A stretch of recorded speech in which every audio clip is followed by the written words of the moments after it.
शाह साहब, एक तो इस पे सारी सिचुएशन, एक ये तो कहा जा रहा है ग्लोबली जो जिस तरह से ऑयल प्राइसेस शार्पली वो हमने देखा कि कम हुई हैं, ये वाले मामलात भी हैं, लेकिन कहीं ना कहीं मैक्रो इकोनॉमिक जो स्टेबिलिटी है उसको करने के लिए आप समझते हैं कि ये जो अभी जिस तरह से ये कम की गई है, जिस तरह से इंटरेस्ट रेट को भी कम किया गया है, तो ये कुछ हेल्प आउट करेगा इन्फ्लेशन को मज़ीद कम करने में?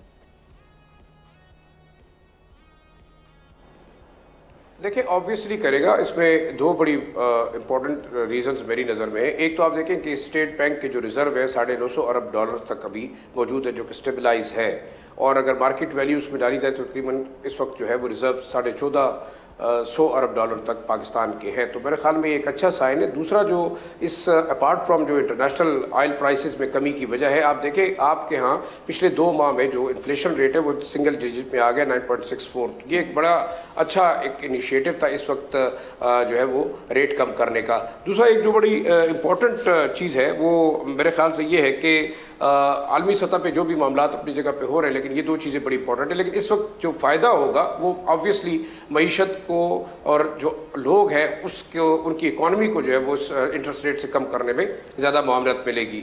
ओवरऑल अगर हम देखा जाए तो मेरे ख्याल में इस वक्त जो सबसे इम्पॉर्टेंट चीज़ मेरी नज़र से है वो ये है कि आपके पास जो इंक्रीज़ है आपकी ग्रोथ रेट में तकरीबन 2.5 से 3% तक, जो कि इकोनॉमिस्ट कह रहे हैं कि वो चांसेस हैं।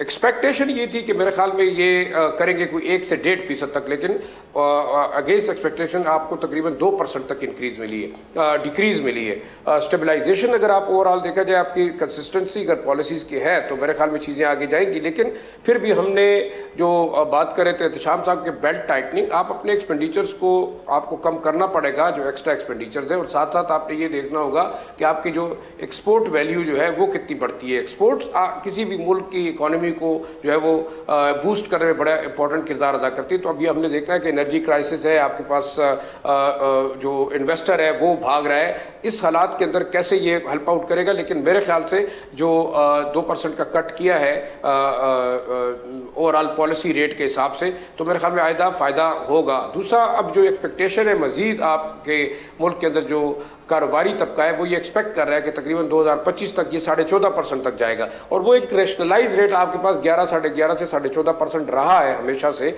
आपके इंटरेस्ट रेट, जिसके ऊपर कारोबार हो सकता है। लेकिन इस सूरत हाल के अंदर भी 19.5 तो बिल्कुल आउट ऑफ क्वेश्चन था। जब 21-22 तक था तो मेरे ख्याल में आपके कारखाने बंद होने शुरू हो गए, क्योंकि इस रेट के ऊपर कोई कारखाना जो है या इंडस्ट्रियलिस्ट कारोबार नहीं कर सकता, ना कोई बिजनेस आप अट्रैक्शन कर सकते। आखिरी देखिए, IMF जो जिस तरीके से आपको जो है वो लेके आ रहा है, it is pushing you towards the world, क्योंकि अगर 23वें के बाद 24वें IMF प्लान पे हम जा रहे हैं, लेकिन जाहिर बात है कि हमारी जो इकोनॉमिक इंडक्शन होती है IMF के लोन की शक्ल में, उसका ज़्यादातर मिस यूज़ होता है। 50% आपका तकरीबन आपकी शाखर्चियों पे खर्च होता है। तो you have to keep in mind कि आपने इन तमाम शाखर्चियों को भी कंट्रोल करना होगा, और साथ साथ रियलिस्टिक जो जैसे हम बात करें कि शायद ये एक कहते हैं ना कि बबल टाइप ऑफ डिक्रीज नज़र आता है, एक्चुअल नहीं है, लेकिन हम दुआ कर सकते हैं कि ये एक्चुअल होना चाहिए, कीपिंग इन व्यू जो आपकी। और आखिरी जो चीज़ है मेरे ख्याल में FBR की कलेक्शन भी काफ़ी बेहतर हुई है। आप भले जितना भी क्रिटिसाइज करें, लेकिन टैक्स कलेक्शन में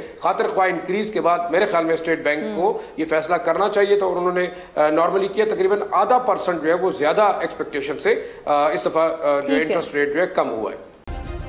सब्सक्राइब करें और बेल दबाएं ताकि कोई खबर रह न जाए।